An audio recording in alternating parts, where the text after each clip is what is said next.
All right, so let us begin.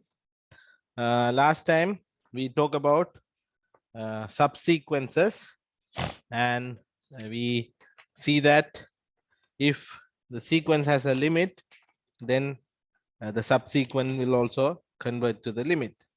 And then I gave you an example where we use the concept of subsequence to show that the limit of the sequence a to the power n is 0 for any a between 0 and 1. So now let us prove more related results regarding the convergence of the subsequence. So let me write down a theorem.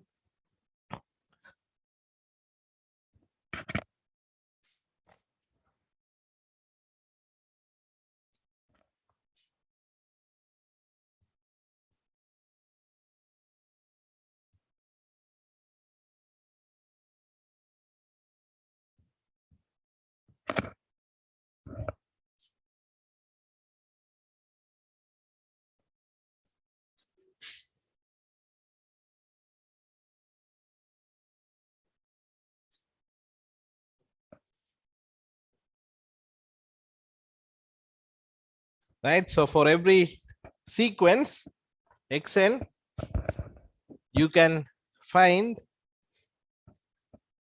at least one monotone subsequence, right? So every sequence will have a monotone subsequence.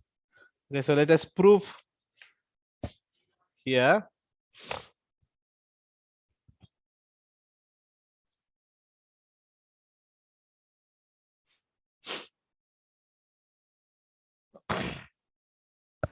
So let us take a sequence xn, right? Now what we are going to do is we are going to construct a subsequence that is monotone. Right? So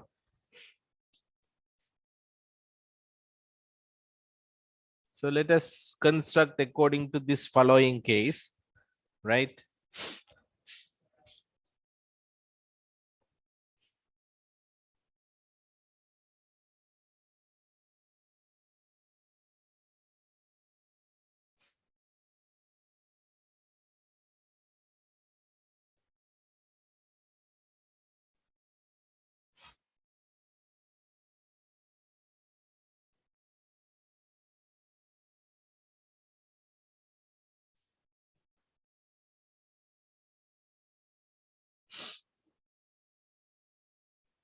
So first notice that for any given capital N, right? If you take a set of elements xn for all n bigger than n, then you obviously know that set will definitely have maximum. So for capital N is equal to 1, that set will have a maximum. For capital N is equal to 2, that set will have a maximum, and so on. Right? So eventually, every time you will have a maximum. Okay. So we construct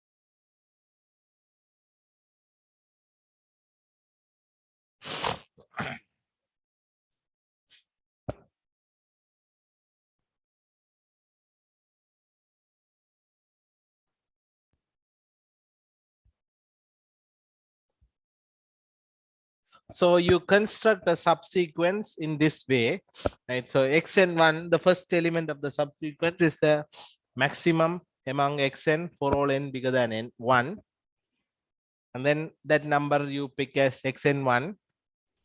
So then xn2 is basically the maximum of all elements such that n bigger than n1, and then xn3 is among maximum of xn for all n bigger than n2, and so on. Right? So in that way, you can construct a sequence. Right?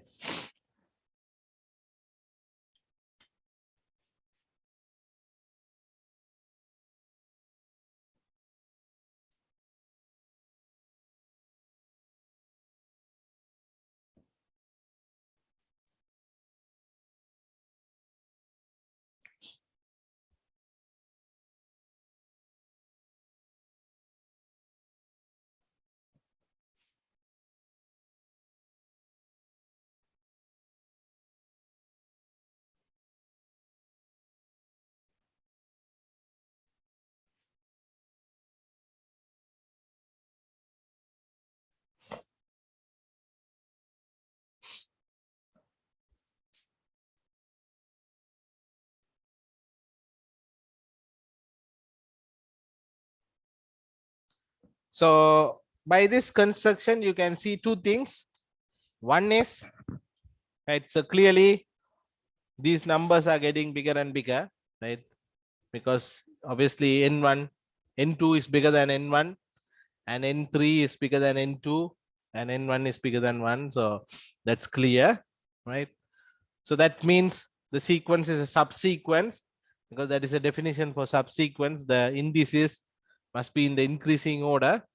So that's a subsequence. And also you can see that when you are going on, right, this set is bigger than the next set. The next set is bigger than the other set, right? So you are taking maximum in smaller sets, right? At the present set is smaller than the previous set, right? So that means you are taking maximum from a big set here, and then a smaller set than that you get a maximum, and then another smaller set than that you are getting a maximum. So obviously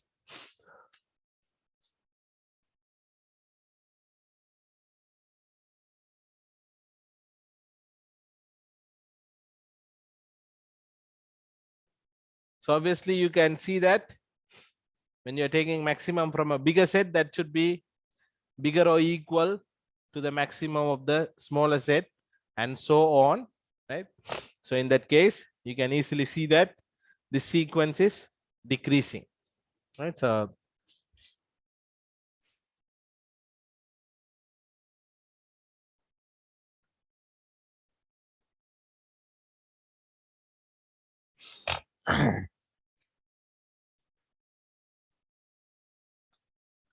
clearly the sequence is a decreasing subsequence, right? So you can easily see that this one is a decreasing subsequence.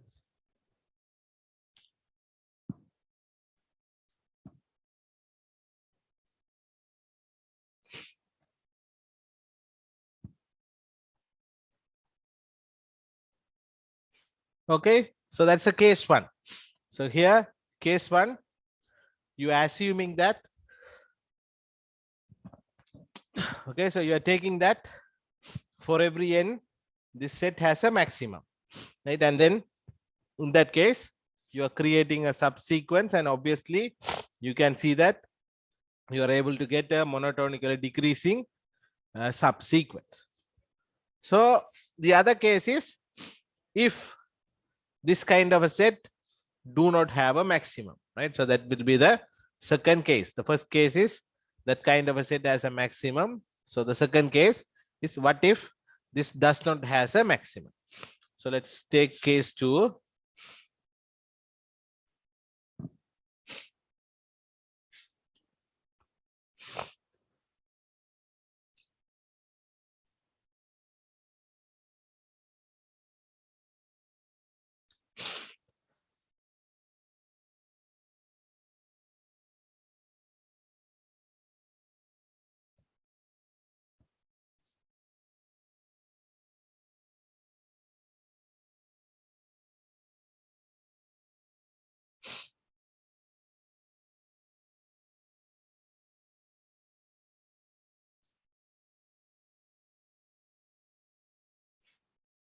Okay, so here is a case.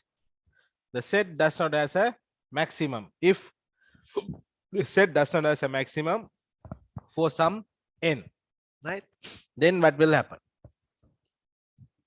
So in that case also we have to show that there is a subsequence.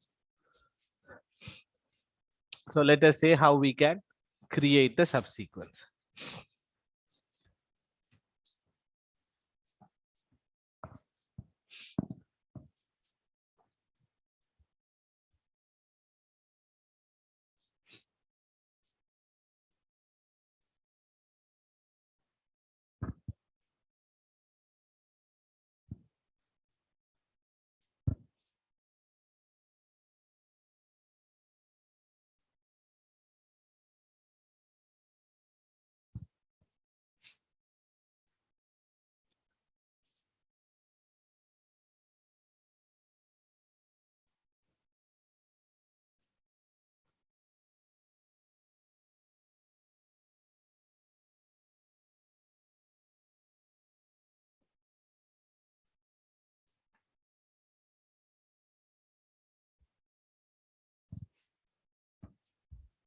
Okay. So you see that because this kind of a set does not has a maximum, right? For some arbitrary element, right? You will have at least one more element bigger than that. That is the meaning of the set does not have a maximum, right? So if the set does not have a maximum, that means if you pick an arbitrary element in the set, you will have at least one element bigger than that, right? Then only you can say there is no maximum, right? So for any such element, you will have at least one element bigger than that, right? So that's the meaning of not having a maximum. So we see that if for a fixed m, for a fixed xm, you can see there is at least one xn. So what we are going to do?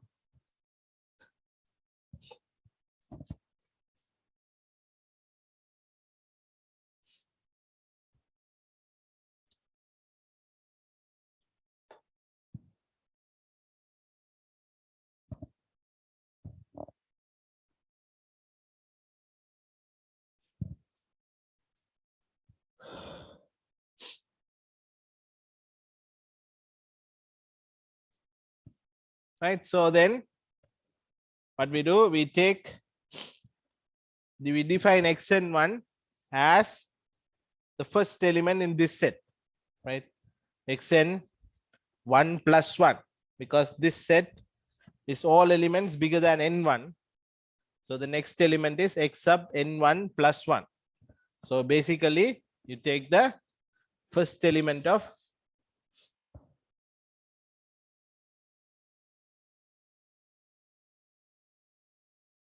right. So this is basically the first term of the set, right? So that is what you do. You take the first term of the set. If you take the first term of the set, then you know, because the set does not have a maximum, you will have one element bigger than that, right? So you take that.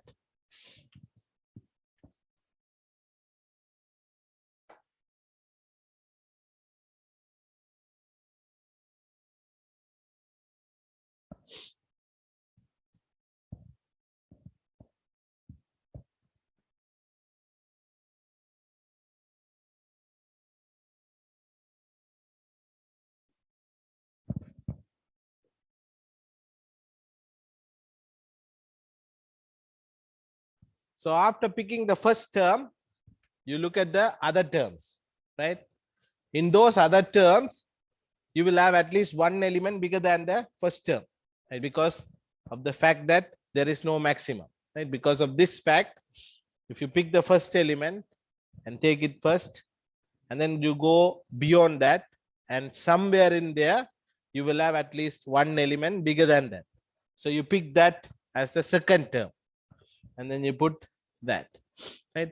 And then after the second term, you go searching for a bigger one than the second term, right?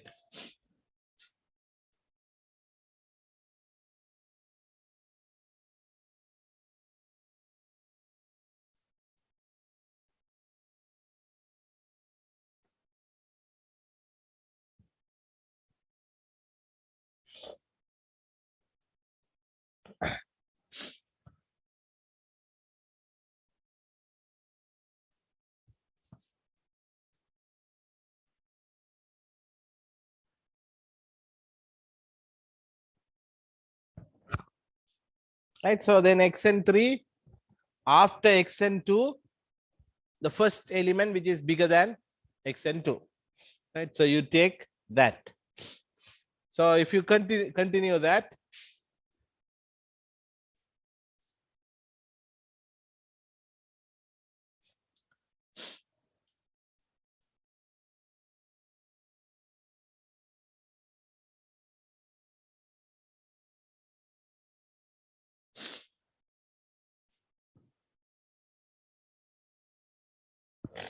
so clearly you can see that if you do this way, you can obviously see that the sequence is actually an increasing subsequence here, right?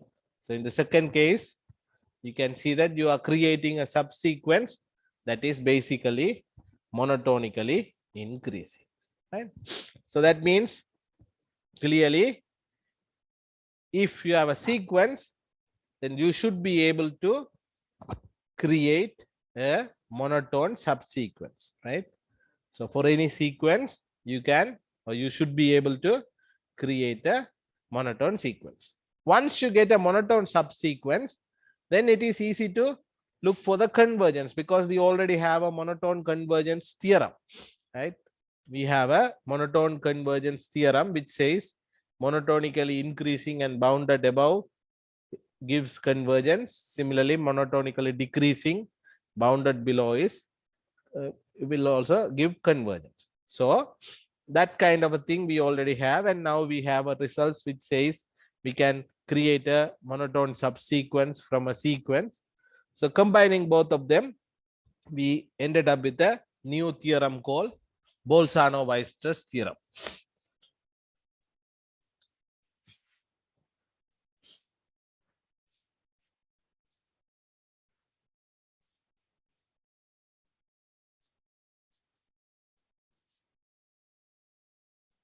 Right, so this is an important theorem in this sequence results.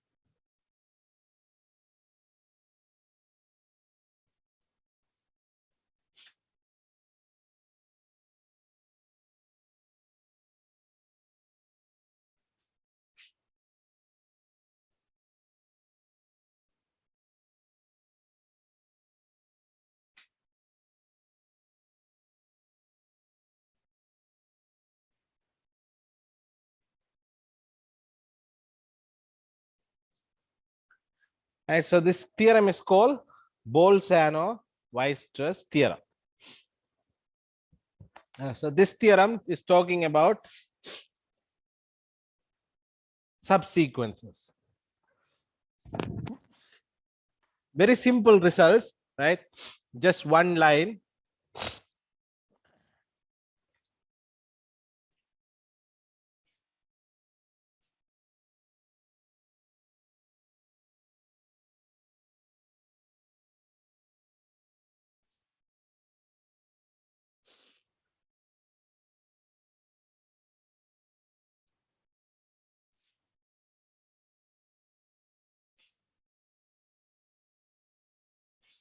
Okay, so this results is very simple. Every bounded sequence has a convergent subsequence, right? So you see that it's basically the results which we already proved, right? Because this previous results tells me every sequence has a subsequence, but here you have boundedness extra, right? Sequence has a monotone subsequence, that sequence is bounded, so obviously monotone subsequence should be bounded, right? So that's what we have to prove, and once you prove monotone and boundedness, then it is obvious that the sequence will converge. And so that's how the proof is. So it's basically recalling the previous results.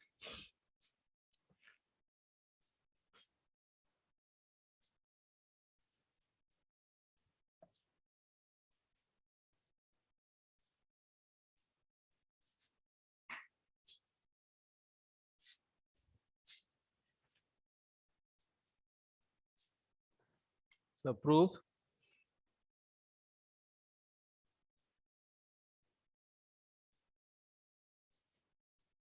So let Xn be bounded, right?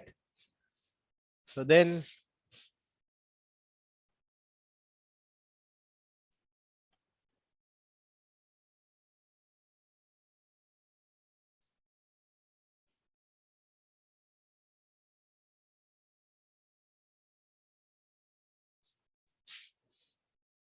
right, so if okay,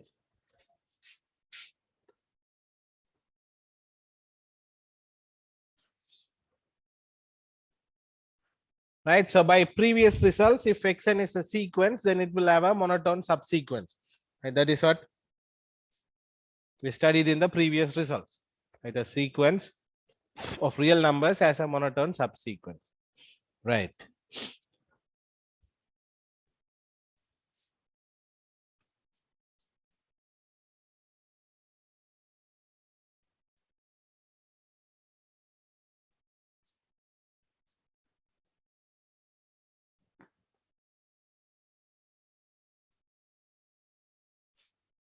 right? But because xn, the big sequence, is bounded, so subsequence is basically you are taking few terms from the sequence. So if the big sequence is bounded, then obviously the subsequence should also be bounded. That's not a surprise thing, right? So now you have a monotone subsequence and monotone bounded subsequence. So monotone and bounded gives convergence.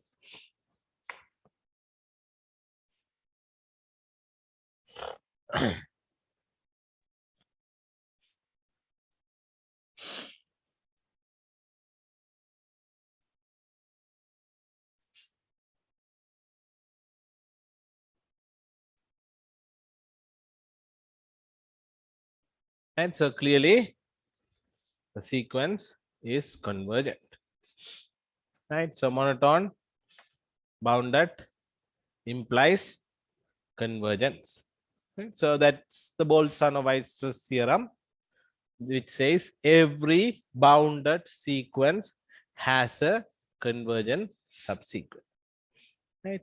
So that's the main results about the convergence, right? But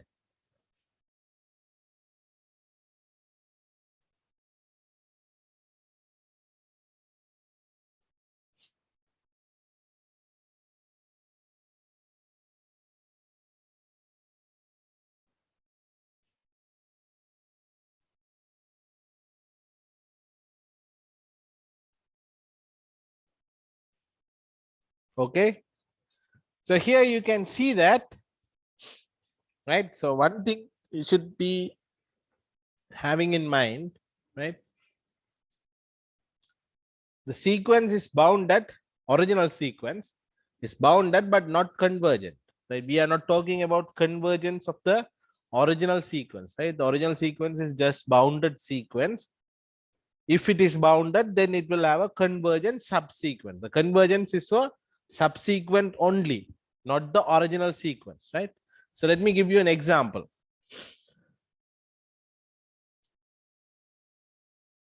Very simple sequence which we studied several times, right? This one, minus 1 to the power n, right? So you know that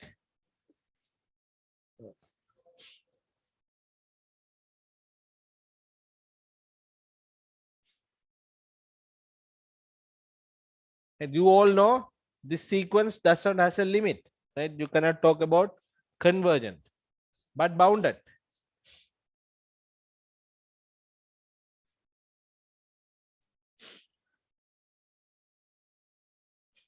right? But the sequence is bounded, and so you can see that the sequence is bounded but not convergent. However, because it is bounded, according to Bolzano-Weierstrass theorem, the subsequence of this will have a convergent subsequence.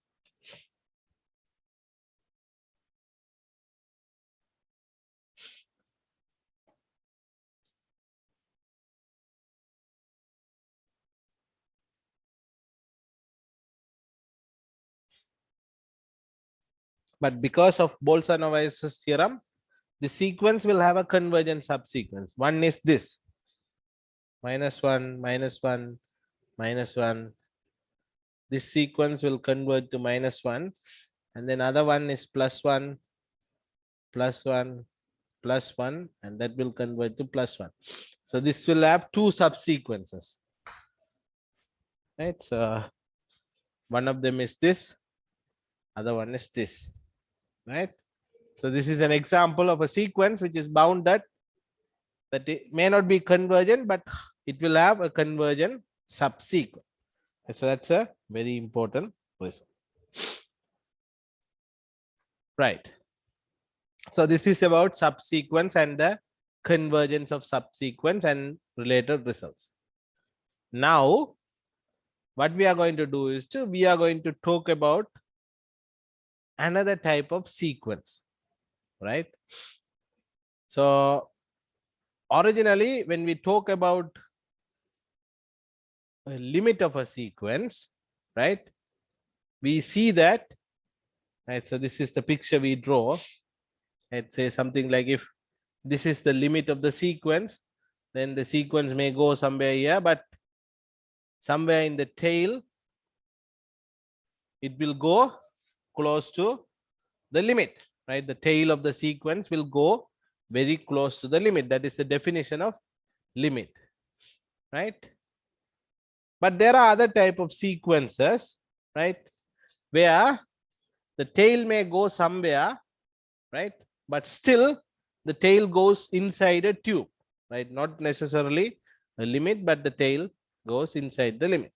And that kind of sequences are called Cauchy sequence. So let us define what do we mean by a Cauchy sequence.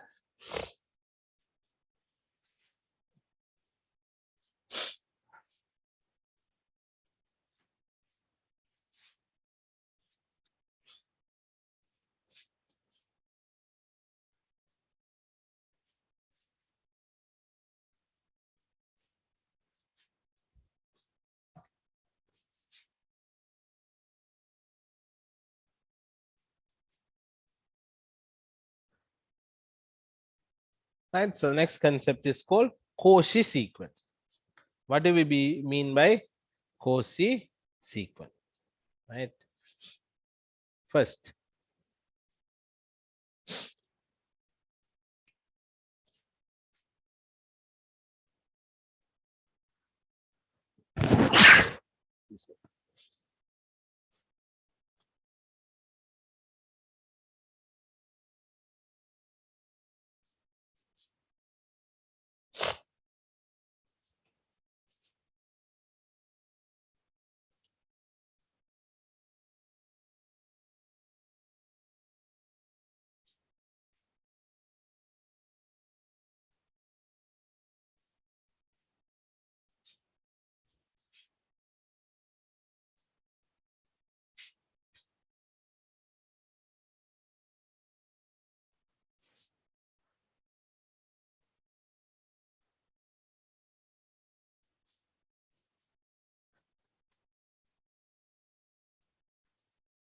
right?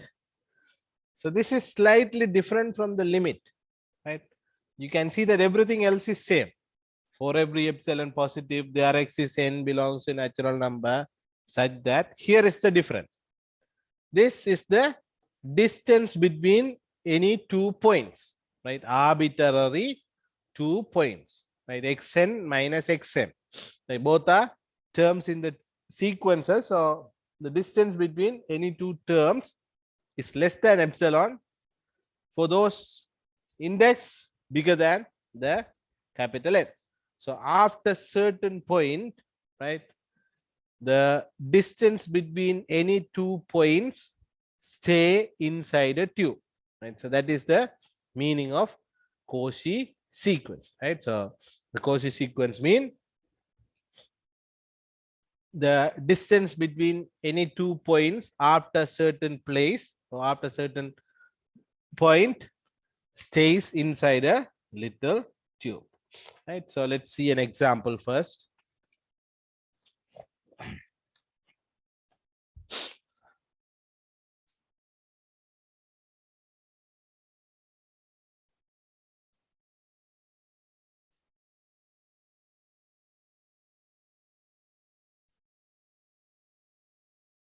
So let us show that this one is Cauchy, right? So let's work out the rough work first, right? So in this side, I will show you the rough work. So basically, you want to show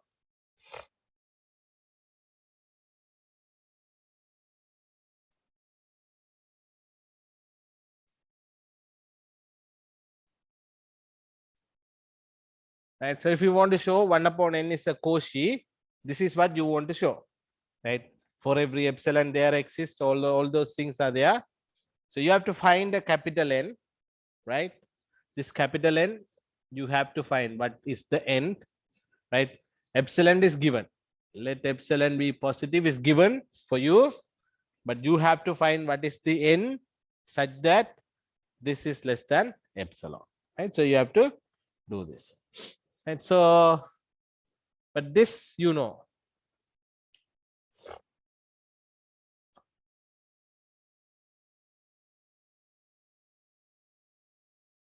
Right? But 1 upon n minus 1 upon m is less or equal to absolute value definition, right? Absolute value of 1 upon n plus absolute value of 1 upon m, and they are same, right? So you know that. And because m and n are bigger than n, right? So these are less than 1 upon n plus 1 upon n, right? Because n is smaller than m and n. So 1 upon n is bigger than 1 upon m and 1 upon n. So this is basically 2n, right? Sorry, 2 upon n. Sorry. And you want to know, you want to show this one is less than epsilon, right? And this is what you want to show.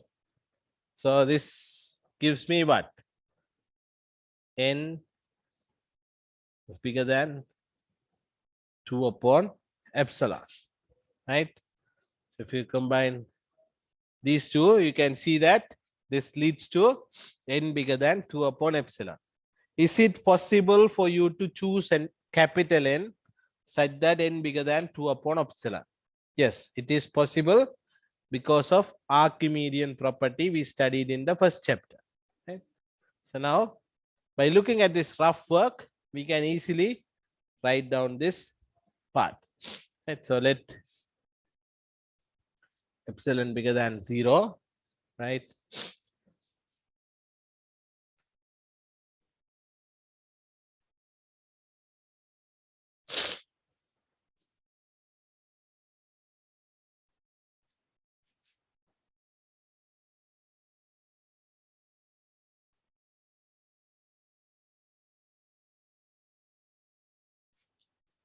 Right. So by Archimedean property, you know that there exists and n belongs to natural number such that n is bigger than 2 upon epsilon. Right. That is, the 2 upon epsilon is not a magic number. You get this from this rough work, right? Then for all m comma n bigger than n, you obviously see that 1 upon n minus 1 upon m is less than or equal to 1 upon n plus 1 upon m, that is less than 1 upon n plus 1 upon n, that is basically 2 upon n, and that is less than epsilon, right? So you can see that 1 upon n minus 1 upon m is less than epsilon. So that is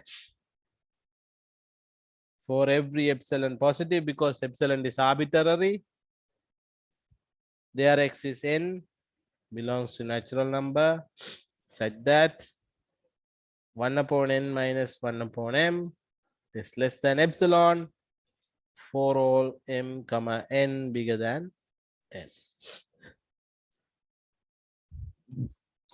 Okay.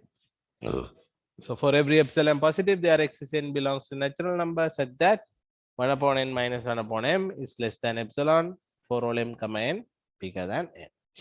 So that's the definition for the Cauchy sequence. So clearly from this, you can say that 1 upon n is a Cauchy sequence. Okay, so once we see that there is a Cauchy sequence, then we can start talking about other properties of a sequence, right? So whatever the properties we studied earlier for a normal kind of sequence, we can see whether all of them are working for the Cauchy sequence as well. Right? The first theorem,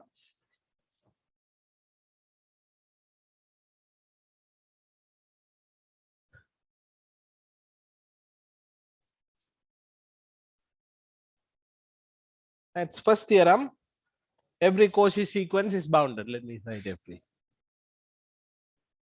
Right? Every Cauchy sequence is bounded. Right? Okay, so you have to prove xn is less than m. Right? So prove, you know that xn be Cauchy. So for every epsilon positive, there exists n belongs to natural number such that xn minus xm is less than epsilon for all n comma m bigger than n. That is the definition of Cauchy sequence, so we write it down, right? So for convenience, right? For convenience, I can set epsilon equal to 1. So in that case, I have a fixed n.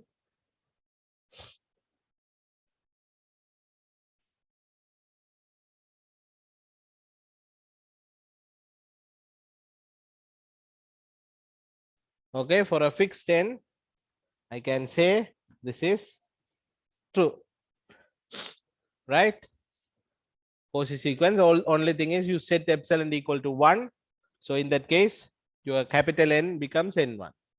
Now, because this result is true for all, let us fix one value and run the other value.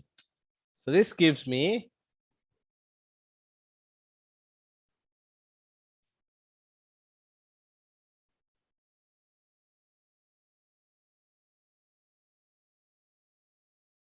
because m comma n are bigger than n1, right? So when you put n is equal to n1 plus 1, that result is true, right? So this gives me this. But triangle inequality from this gives me what?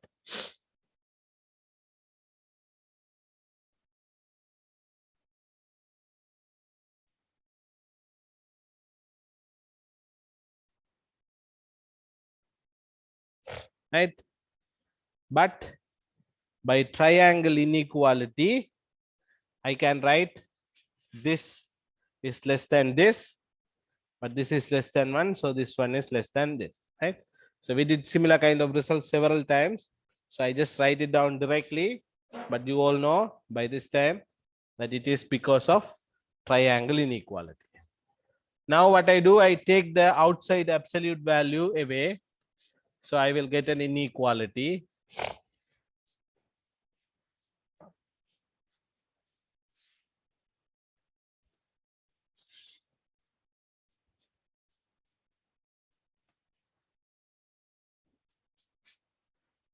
Okay, so if you remove the absolute value, you get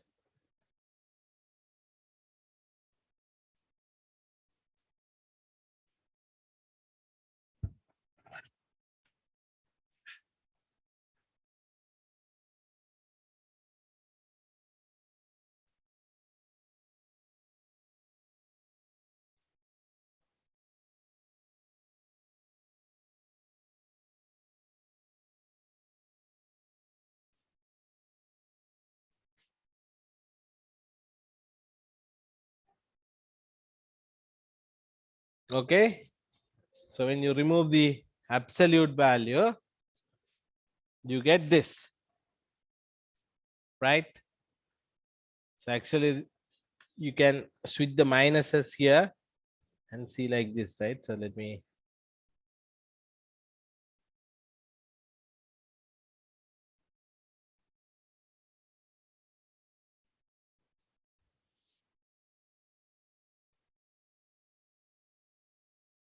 right. So if this is true, when you pull the minus out and take it outside the absolute value, you switch the minuses, right? And then from this, when you take the absolute value out, right? So you eventually get this, right? So -1 less than absolute value of xm minus xn1 plus 1 less than 1, right? So this is what you will have. Okay, so for all m bigger than n1, so this gives this, you only take this part of the inequality and write it here, right? So that is what I write it down, and this is true for all n m bigger than n1. So what you have is this x, all xm is and all the xm is less than xn plus 1 absolute value plus 1 for all m bigger than n1. But if you want to show boundedness, you have to show that it is bounded for all n. So what you do is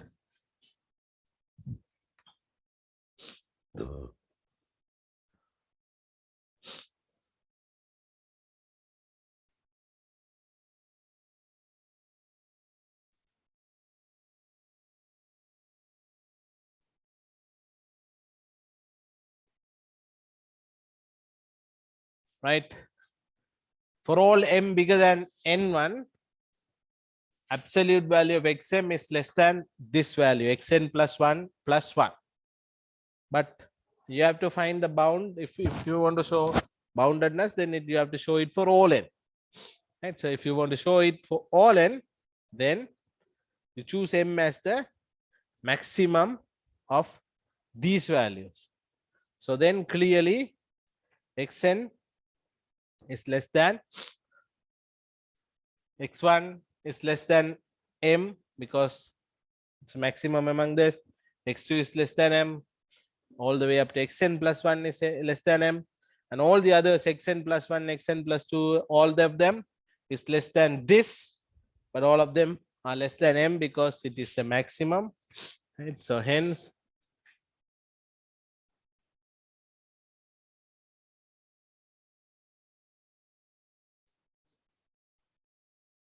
right, so clearly xm is less than m for all m in natural number, right? So that is every Cauchy sequence is bounded, right? Now converse is true. Exercise.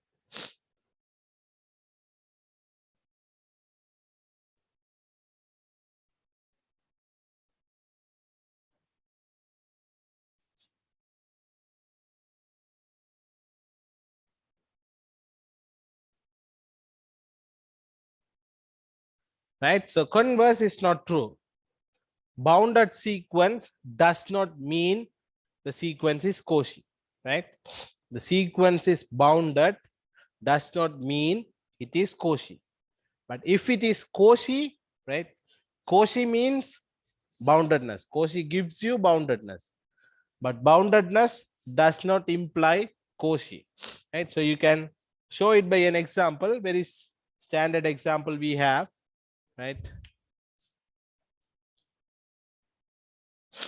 Again, this is the very famous example, right?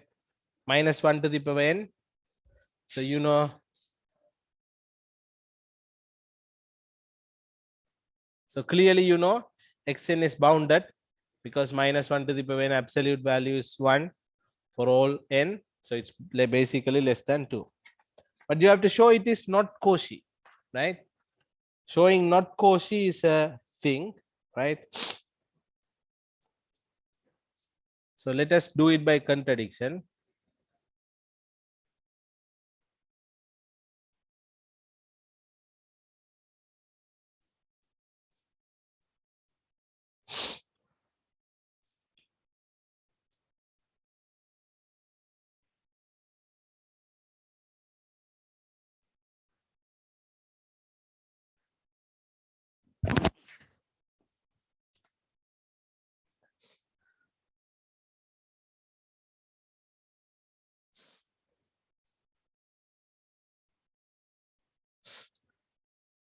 Right, in the definition, we take epsilon is equal to half, right? You take epsilon is equal to half so that you fix n1. So there x is n1 such that minus 1 to the power n minus 1 to the power m is less than half, right? So you have this.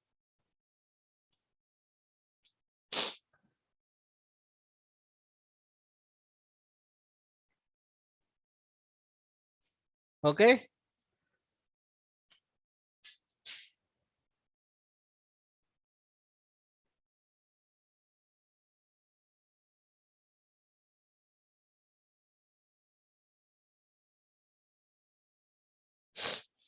So you take small n as 2 times n1, right? And small m as 2 times n plus 2 times n1 plus 1. So this means what?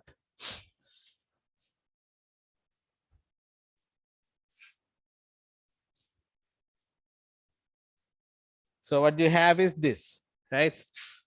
So minus 1 to the power 2n1 minus 1 to the power 2n1 plus 1 absolute value is less than half, right? That is what you will have. But if you do this, this is 1, right? Minus 1 absolute value is less than half, right?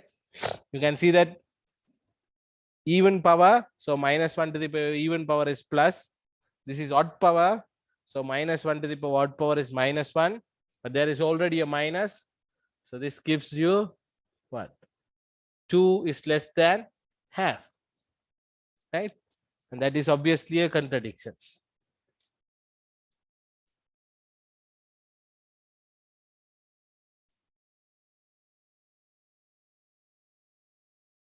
Right, so this is an example to show, this example will tell you that not necessarily bounded sequence is Cauchy, right? But Cauchy sequence is bounded, but not the converse, right? So this is about Cauchy sequence. So in the next class, I am going to stop here because we are running out of time. Next class, we will talk about further properties of Cauchy sequence and also how we can get convergence from the Cauchy sequence, right? So I'm going to stop here and I will talk to you tomorrow about the rest.